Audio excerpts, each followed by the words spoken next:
Nothing but net. We focus on nothing but net. It's all about the net. It's all about the bottom line. So if somebody comes and says, hey, we're going to pay you more, but we want you to credit the buyer all of this money. And then somebody else comes and says, well, we're going to pay you less, but we don't want any credits. Well, you need to look at the net. What's the bottom line? What is it that you are going to get at the end of the day? And that's where you look and you make your decision. You focus on nothing but net.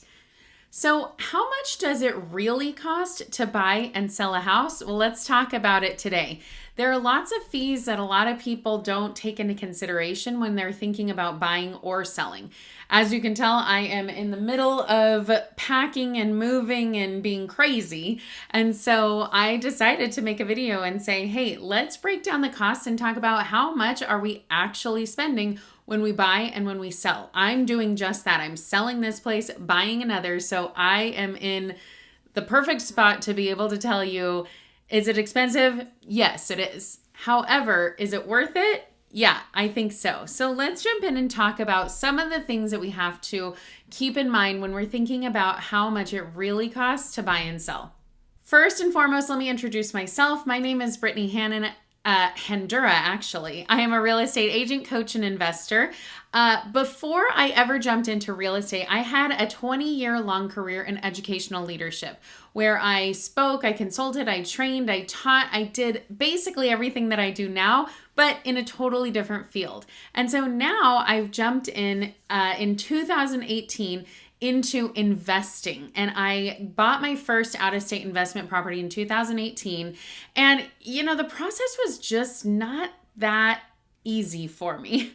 I knew already that there were a lot of things that I knew, but also didn't know. And right after I bought my investment property, I bought my own personal property in Southern California. And I just felt like I really want to make real estate easier for people. And so in 2020, I got my license and jumped headfirst into residential real estate. So now I am a real estate agent as well.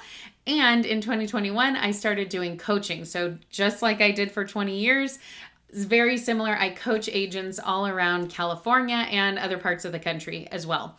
So even if you're listening to this and you're not in California, but you want to work with me, I have agents all over the country that I work with. So I am happy to help you. Of course, if you are interested at any point in scheduling a consultation with me, please go ahead and do so. Use this QR code. I am happy to meet with you. I love talking with people about strategizing their plan for their life. I believe that real estate is one of the best ways to financial wealth, financial independence, generational wealth, and I'm passionate about that. I want to make sure that people that are in connection with me also get in connection with this kind of thing too. So make sure to schedule that strategic consultation because I want to talk to you and I want to dig in and let's talk about timing. Let's talk about what your moves should be. Let's talk about saving. Let's talk about all this stuff.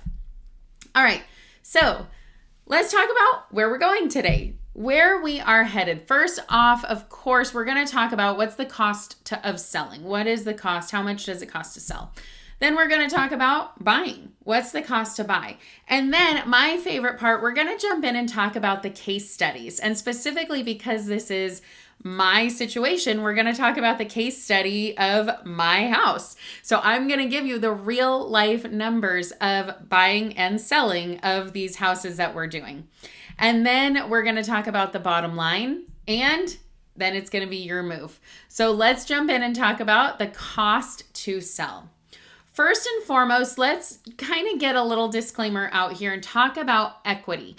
What we're going to talk about today is that, yes, it costs a lot of money to buy and to sell. So why would you do it? Well, one of the main reasons you do it is to get yourself in a better equity position. Well, what does that mean?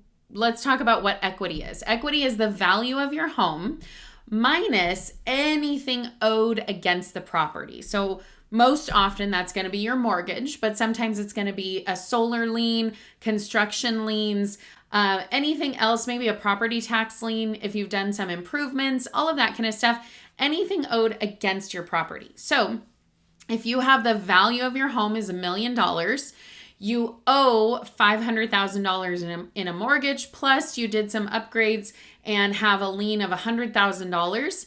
Now, what's owed against the property is $600,000. And so your total equity is the difference, which would be $1 million minus $600,000. So it would be $400,000. That's your total equity. Now, typically, the higher the price of your property, the more equity you can gain, the faster you get appreciation. You can also do forced appreciation. So this is what I like to do. I like to buy fixers and then fix them up and then sell them at a higher price. So where I might have only gotten, inflation and that basic appreciation of 3 to 4%, I'm forcing the appreciation and now I'm able to get 6, 7, 8, 9, 10%. It just depends on what I'm able to get. So I want us to get a baseline understanding of what is equity. Equity is the value of your home minus anything owed against the property. Your appreciation is how it goes up over time, and the appreciation is the value of your home going up over time. Now, a little word about the values of your home and what it's going to be over time. Of course, nobody has a crystal ball and we can't say anything about what's coming soon. What we do know, though, is we can look back and say historically what has happened and what we can predict what's expected to happen is that interest rates are expected to drop. So right now we're sitting at the end of July 2024. Interest rates are expected to drop. Now, of course, they've been saying that for a year, that interest rates have been expecting to drop. But things are lining up better. Inflation is coming down and unemployment is actually going a little bit higher, which is what they're looking for to bring interest rates down. But what's very key is that presidential elections are just around the corner. Now, no matter which way you fall on this, presidential elections always mean interest rate changes. And usually those interest rates are going to go down because whether it is somebody who's coming in, which actually we're not going to have that anymore, but whether it is, the same party coming in, they're going to want to say, hey, we're doing good. So they're going to want to lower interest rates before the election happens. Or whether that's a new party coming in, they're going to want to reduce interest rates to see how great I am and improve their overall ratings. So either way, we're going to probably see interest rates go down. Now, what happens when interest rates go down? Well, what that means is that as interest rates go down, buyer demand goes up because all of a sudden buyers are saying, oh, I can afford houses now. I can afford this monthly payment. So I'm going to come, and you have a ton of people saying that. They're going to come, and that makes it so that buyer demand is high, but the inventory is still relatively low. So buyer demand goes up, inventory stays the same. That makes housing prices go up. It's always and forever going to be about supply and demand. I'm in Southern California. It's an expensive market. When I show you my numbers, some of you who are not in this market are going to be like, oh my gosh, I can't believe you're paying that for this kind of property. Okay, it is what it is. I want to be in SoCal. So when we talk about equity, when we talk about appreciation, we need to be having kind of a baseline for our conversation. So now let's jump in and let's talk about what are some common fees for sellers. Number one of the common fees for sellers are going to be credits. So it's common for the seller to credit the buyer for things like closing costs, repairs, buyer agent compensation. Now, again, I want to sidebar this because I want us to have a little quick conversation about the NAR settlement. So if you have been following along at all, you probably have heard a lot of misinformation, but I want to clear things up for you. Remember, headlines do nothing, but what is the phrase? Headlines do more to terrify than clarify. So I want to clarify some stuff for us. The NAR settlement, the NAR, National Association of Realtors settlement, how this came about was because a group of people got together and said, it's not fair that the sellers have to pay the buyer agent commission. Now, the reality is that the sellers never had to pay. Buyer, seller real estate commissions have always been negotiable. They've always been and always will be negotiable. However, what was customary is that the seller would pay the buyer agent fees. What they're saying is no longer, this is not going to be a standard. There's going to be no price fixing, nothing like that. So when I talk to agents and I am mentoring them or coaching them, what I'm telling them is there is no longer any kind of assumption that you're going to get X% from the seller. Now, what buyer's agents have to do is come to the listing agent and negotiate that compensation. So they're talking to their buyer and they're saying, okay, buyer, this is how much my fee is. However, I'm going to go to the seller's agent and try and get the seller to pay my fee. Now, why would the seller pay the fee? You as the seller are thinking, absolutely not. Of course, I want to net more. But here's the thing. When you are paying that fee or considering paying that fee, you're getting more eyeballs on the property. That's what you want. You're in this to sell it. You're in it to close. You're in this to win this. And nobody wins, nobody makes any money unless it closes. So we want to get to the finish line. So the best way to get to the finish line is to incentivize the buyer's agents who have this pool of buyers to come and bring them to your property. So that's one of the reasons why you want to incentivize the buyer's agent. Another reason is because you want to have that buyer represented by somebody who knows how to do their job. And if they cannot, if they're working with a buyer's agent who's free or who doesn't know how to negotiate or who can't get their buyer agent's fee covered, they're probably not going to be able to make it to the finish line. And remember, that's what it's all about. We're not here to list your home. We're here to sell your home. Nobody gets paid until the close. We want to get to that closing. So it's common for the seller to pay for credits. And what's going to be coming down the pipeline is that part of that is going to be some conversation with your agent of, are we going to accept and allow agents to come and ask for this credit? Now, of course, they can always ask for it, but it's going to be up to you as a seller to determine, yes, I want to pay for it, or no. Now, especially in certain markets, you're going to have to think about, if it's a strong buyer's market, maybe you say, hey, my house is so good, we're even going to pay the buyer's commission. If it's not a strong buyer's market, if it's a strong seller's market, maybe you don't need to.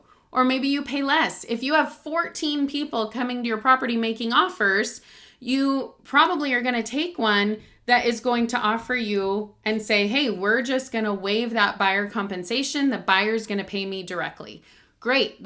If that nets you more money, that's what we want to focus on. Remember, we don't think about nothing but net. We focus on nothing but net. It's all about the net. It's all about the bottom line. So if somebody comes and says, hey, we're going to pay you more, but we want you to credit the seller, or we want you to credit the buyer all of this money. And then somebody else comes and says, well, we're going to pay you less, but we don't want any credits. Well, you need to look at the net. What's the bottom line? What is it that you are going to get at the end of the day? And that's where you look and you make your decision. You focus on nothing but net. That's what matters when we talk about credits of any kind. Then we're going to talk about fees. So there are all kinds of fees. There's lots of little government fees. City, county, state have forms, required point of sale fees. Sometimes you have the government is requiring smoke detectors or low flow toilets or different things like that you have to pay to get installed.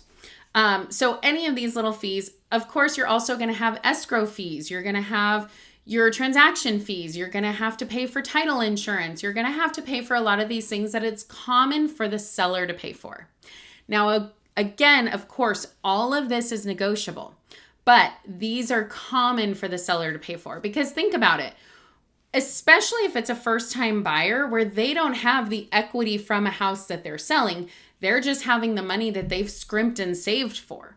If you're talking to a first-time buyer, did I say seller before? If you're talking to a first-time buyer it's going to be really hard for them to pay the down payment plus all of these little fees plus their buyer's agent.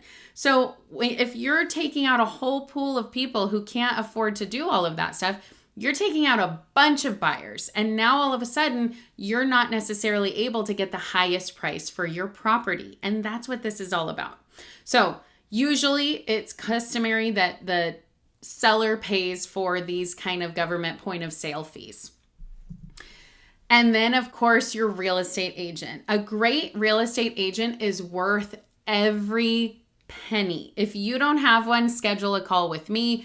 I would be happy to talk with you and talk about how I can work with you. Now, your real estate agent is going to save you much more money than they cost you. A lot of times people try and go at this with a for sale by owner, a FSBO, where they're saying, I don't need an agent, I can do it myself. Paperwork wise, sure, like you could do a divorce yourself. You could go through and file the paperwork and do all that. But you also have to consider everything else that goes along with that, including, let's stick with the divorce situation, talking with your ex, negotiating back and forth, figuring out what's fair, doing all of the documentation, keeping up with the paperwork, going to court, doing all the things that you need to do. Isn't it worth it to pay an attorney to do all of that? You get your time back, your sanity back. You're able to probably net more in the end. And remember, we're looking at nothing but net, right? And so it's the same kind of thing with a real estate agent. When you are focused on getting the best of the best real estate agent, they are going to make you much more money than you think you're saving by not using one or using a discount agent. Think about when, if you are looking at investing and you have the option of going investing with the guy down the street or with Warren Buffett. Warren Buffett is going to be much, much, much more expensive than the guy down the street, right? But who do you think you're going to make more money with? My money's on Warren Buffett. I think that Warren Buffett is going to make me a pretty penny. So I want to make sure that I'm working with the best. And I'm not working with somebody who's like, oh, you got your license 3 days ago and you're my cousin's nephew? Sure, I'll work with you. No, find the best person who is going to sell your property, because that is what is going to net you the most money. And remember, what's our focus? Nothing but net. That's right. All right. Let's talk for a second about capital gains taxes. Now, disclaimer, I am not a tax professional. I am your real estate advisor, not your tax advisor. So, of course, consult with your tax advisor for anything tax related. But when we think about selling our house, we have to think about capital gains. But remember, you only are paying on the gain. So if you have a house where it's worth $1 million, it's all paid off, so you don't have any debt on it. Well, you still have to calculate in some of the costs of all of this, all your expenses that you're going to be spending. So let's say a lot of times it's common for your costs, your fees, your agent fees, all of that kind of thing to be, let's say 10% of the whole purchase price of the sales price. So if it's $1 million, it'll be about $100,000 for you to sell this thing. Okay, so $100,000 are your fees. So now we have $900,000 that's potential gain. Well, maybe we have other things that we can depreciate. Maybe we can have other things that other expenses, like we've spent money on this property to fix it up. We bought new windows and new flooring and new kitchen and all of that kind of stuff. Okay, those are expenses that we can take out. So let's say that's another $100,000. So we have $1 million, but now we have $100,000 in expenses to sell and $100,000 in expenses to fix it up. So it's $800,000 is now the gain. Well, so if we're looking at $800,000 as our gain, if we've owned it for less than a year, we are subject to short-term capital gains taxes. Now, short-term capital gains taxes in 2024 can get up to 37%. That's a lot. So when you talk about, selling to an investor, a cash buyer, a flipper, somebody who's going to be doing that type of short-term flip, they have to factor in all of this kind of stuff into their profits, which is why often they're going to bring you a much lower offer than somebody who's just going to move in, because they don't have to worry about profit. So a lot of times you're going to get a better deal with somebody who's going to move in and live there. However, you can't, depending on your motivation, if you're trying to get out quick, a lot of times these kind of people, they're going to bring a cash offer, but it's going to be maybe a lower offer than you were hoping for, because they're going to do it really quickly. They're going to be able to, you're going to be able to get out, but they have to factor in all of their holding costs, including their short-term capital gains. So something to think about. Now, if you've been there for less than 2 years, then you're subject to regular capital gains, which right now is about 12.5%. But remember, it's on the gain. So if, again, in our $1 million house, you have $200,000 in expenses, then the gain is $800,000. So 12%, 12.5% of that is substantial. Most people fall under this. If they've lived there for longer than 2 years, there are no capital gains up to a certain amount. So remember, you have the $800,000 is your gain, but you're exempt from it it's like $250,000 for a single person, $500,000 married filing jointly. So if you're married, then you don't have to worry about $500,000 worth of the gain. So now in our example, we have $800,000, $500,000 is taken off of that. So you're only taxed on the $300,000 at your regular tax rate. So a little something, this is like the teeniest little tax lesson. Don't take it from me. I am not a tax expert. However, I had to calculate that in because I bought my house 1 year ago. And so we are subject to regular capital gains on the gain. But the way that we worked it out, because we did a lot of upgrades and we're moving for various reasons. One of the reasons we're moving is because our little puppies need a yard. And so we just need to give up our ocean views and move to someplace with a yard. And so we said, you know what, we're willing to take a net zero so that we can actually get our family into a better situation. People move for all kinds of reasons. This is ours. So when we talk about fees, we have to talk about the tax implications of it.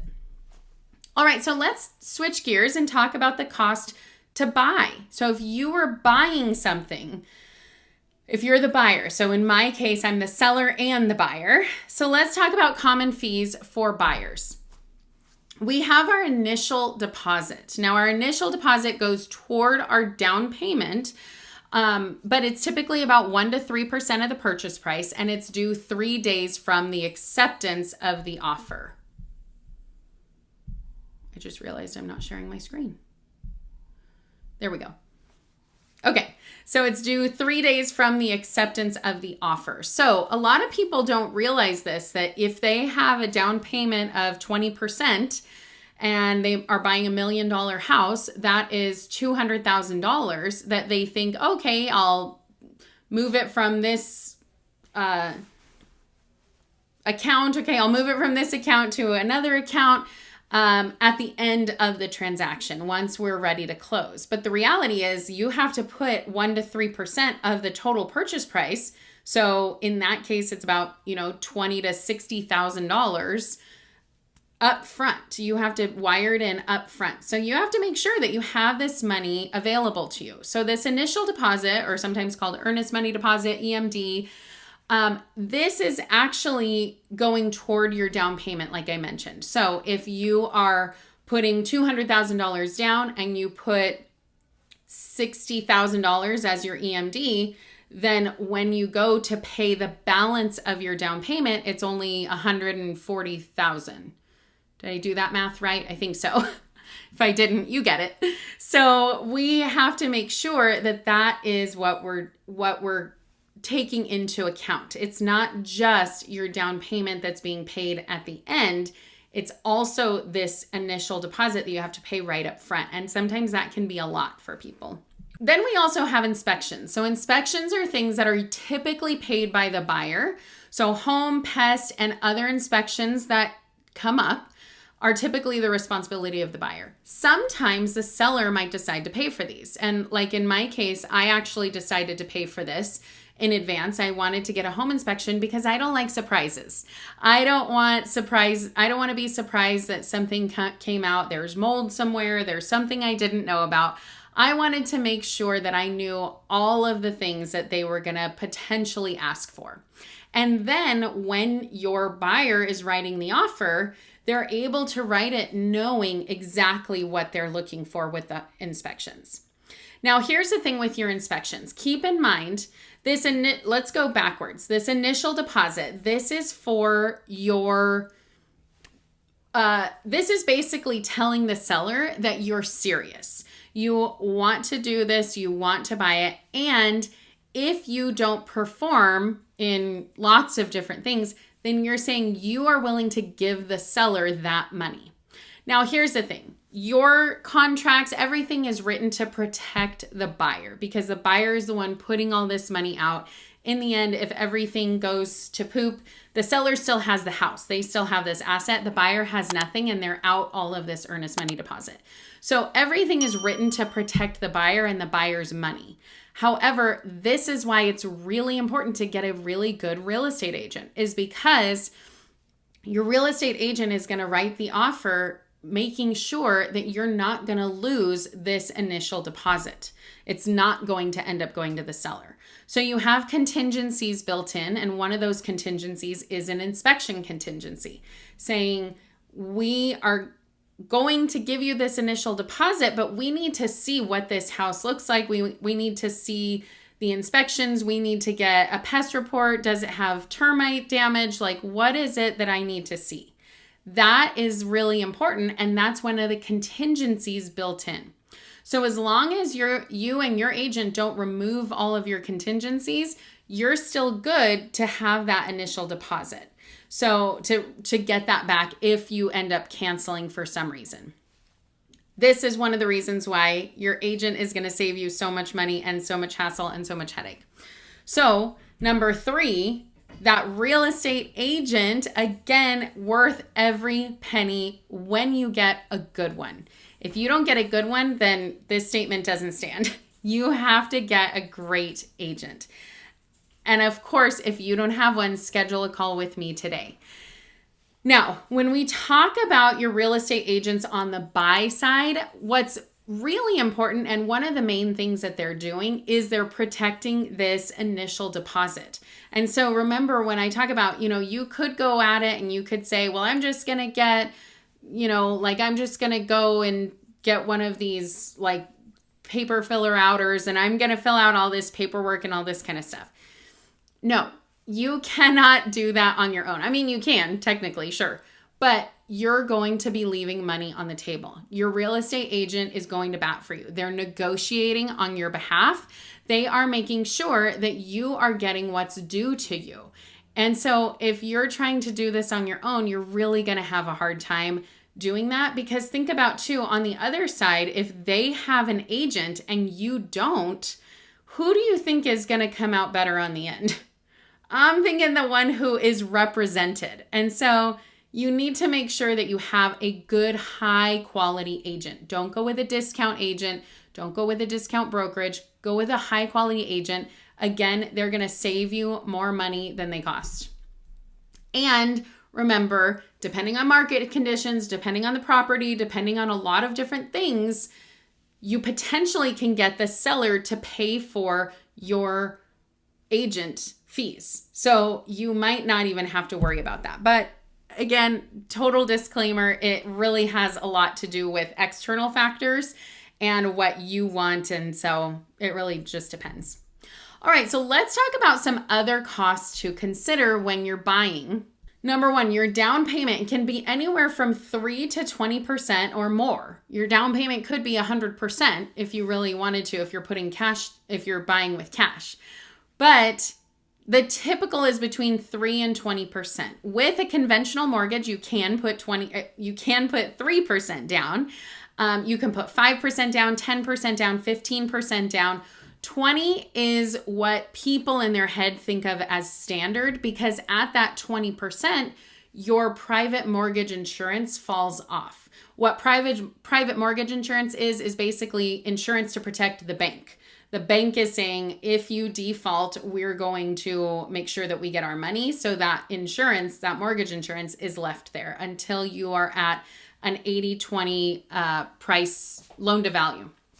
So you can do it this way. That's totally fine. Loan fees are typically 1 to 3% of the purchase price. And the reason for the fluctuation is because it really matters what type of loan you're getting. You could pay points to buy down the interest rate, meaning you could get a lower interest rate if you pay a little bit more upfront. So just depending on what you're doing with your loan is what is going to determine what your closing costs are. Number 3, your agent may be able to get seller credits, but if not, the buyer is responsible for that buyer agent fee. So we talked about this. Now, if you know that you cannot afford that, that's okay. Basically, what you're going to be telling your agent is, I cannot afford to pay this other fee that you're charging me, whatever it is, I can't afford to pay that. So essentially what you're telling the agent is only put offers on properties where the seller is going to be willing to pay the buyer's agent commission. So what does this look like? You're probably not going after super hot properties, because in super hot properties where they have 14 offers coming in, you better believe some of those offers are going to be removing those the buyer agent fees, and it's going to net the seller more. And so you're probably not going to be in the running for that. However, if you're going after something else, your agent can help you figure out what is the best place for you to look, what is the best type of home for you to buy, because they can help you figure out and strategize what to do if you can't pay for that fee. So it's still okay. There's still potential for you to be able to work with an agent, but you just have to know that you're going to be limited on which house you can buy. By the way, that's common even now, because if you have an FHA loan, a lot of condos don't allow FHA loans. You have to get a condo that is FHA approved. So now you're limited on what houses you're going to be looking at, on what condos you're going to be looking at. It's the same type of thing. You're just going to be limited in a different way.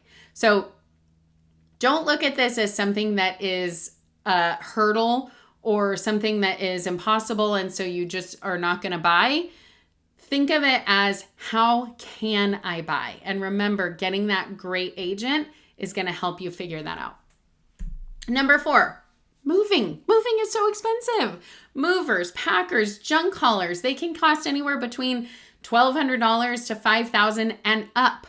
So I actually have a really great moving company, and they do everything, packing, moving, junk removal, everything, and they're very reasonable, but it's still an expense that you have to consider. Even if you say, nope, I'm going to do it all on my own, you potentially have to pay for boxes, you have to pay for packing tape, you have to pay for like the squishy stuff to wrap up your plates and dishes. You have to pay something. Even if you have your family coming over, you got to pay for the pizza and beer that you're buying them. So you're always going to pay something, and you have to take that into consideration because moving is expensive. All right, so let's break down some numbers. Let's talk case studies. Case study number 1, we're talking about the sale. Now, this is my own personal place. Isn't it so cute? I know. Okay, so you can see that what we did here was we redid the floors. We put in that new kitchen island, new lighting. We repainted the whole thing. We put in new bathrooms. We did all kinds of stuff. So, and that matters. In a second, I'll tell you why. So we got this for a purchase price of $480, which at the time was fairly low, but not super, super low. But we needed to, we were in a position where we wanted to get this place. It's ocean views and all that good stuff. And I saw the potential. So we bought this place. And now we're selling it, and we are under contract for $531. So we're going to close at $531. Now, could we have gotten more? Yes, we could have waited to put it on the market. We could have waited until those interest rates drop and other buyers want to get in. However, I did not want to risk that because, and we'll talk on the purchase side of it, what the strategy is there. So let's just say, could I have gotten more? Of course. But did I want to wait? No. So remember, I told you, our reason for moving is because we have a second little puppy who needs a yard. And so for our family and our needs, this is why we decided we needed to sell right now. Now, our fees, including the buyer's agent fee, was $16,660. So these fees include all those government fees that we talked about, title insurance fees, the buyer agent fees. What this doesn't include, though, is a listing agent fee, because I am the listing agent, so I didn't have to pay myself. I just get the profit. So if we were looking at thinking about that, we would have to take a listing fee out for the listing agent. So just keep that in mind, that these fees didn't include that because I'm a real estate agent. But I still had to pay, or chose to pay, the buyer side. So I still chose to pay the buyer's agent. So these fees include the buyer's agent. So we had a loan payoff of $380,000 from our original loan. Again, remember I talked about the taxes. We had a net zero because of all the upgrades we did and because of the fees that we're paying and all of that kind of stuff. So we ended up taking a net zero loss. But our total net profit was $135,380. So we were able to still pull out of that $135,000. Remember that appreciation continues to go up. And so our equity in the property is the profit that we're able to make. The value of our house minus anything owed against the property is our equity. Then we take out the fees and all of that kind of stuff. And now we end with the net profit. Now, case study number 2 is our purchase. So our purchase price is $525. And this place is a little bit of a fixer, not as bad as when we moved into our current place, but it's still, it needs some love. So the purchase price is $525. The down payment is $118,000. Now you may look at this, and if you're really quick with math, realize this is more than 20%, and you'd be right. It is higher than 20%. $118,000, I think it ends up being about 22%. And the reason we did that is just because for what we had talked about, the lower fees, the lower monthly payment, remember, nothing but net. And so I wanted to get the payment to be a certain amount and all this kind of stuff. So to get the payment where I wanted it to be, the down payment needed it to be this and that and the other thing. So we ended up paying a little bit more for our down payment than 20%. What that means is we are not going to have that mortgage insurance, which is a great thing. But to me, I'm looking at nothing but net. If that mortgage, if my ultimate mortgage price was what I wanted it to be, I wouldn't care. The interest rate, here's another thing where I'm looking at nothing but net. Interest rate is 7.125. Now, some of you might look at that and be like, oh my gosh, that's so high. Keep in mind, this is still technically a condo, and condo interest rates are higher than single family homes. So technically it's a condo, and so we had that little bit of a higher interest rate. Now, what did we talk about at the beginning of this? Interest rates are likely to come down. And so if I can secure this now at a 7.125 in 6 months, let's just say, my appreciation will go up, because if that interest rates drop, now I can refinance. But because of everybody coming to the market, because interest rates have dropped, my home value is going up. So instead of me needing to get in and buy this same house for maybe $625, $650, I was able to get in for this price. And now as soon as rates drop or whenever we feel like it, we can refinance to a lower rate and get a lower monthly mortgage.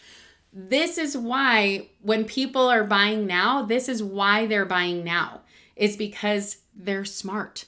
They're getting in now to avoid the price hike that's coming soon. Prices are going to go really high, and likely price people out of the area that they want to be in. So I'm okay to take a higher interest rate because remember, I'm focusing on nothing but net. So I'm looking at my monthly payments to be whatever I want my monthly payment to be. And I know that it's comfortable for me. So I'm not saying get in now and have it be a stretch. And even if you can't afford it, you'll foreclose. It's okay. That's not what I'm saying.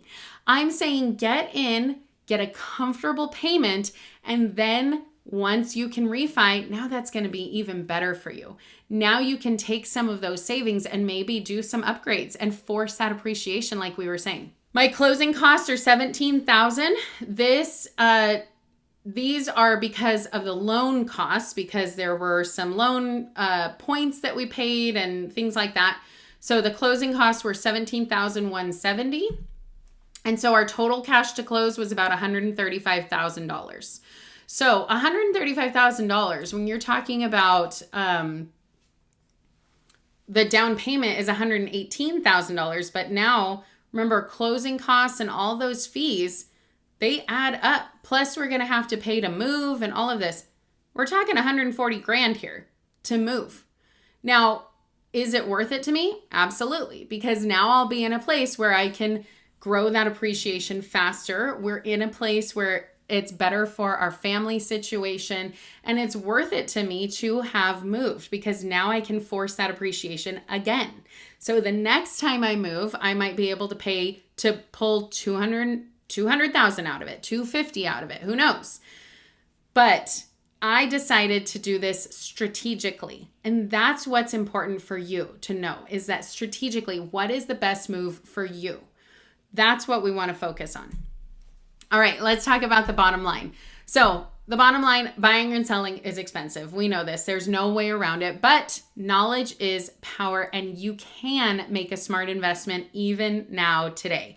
So make sure you are talking to a really good agent about this and strategizing, because the more you know, the better strategy you're going to be able to have and the better your net is going to be. Because remember, we are focusing on nothing but net. Your net profit, the net cash to close, your net mortgage payment, these are the important numbers.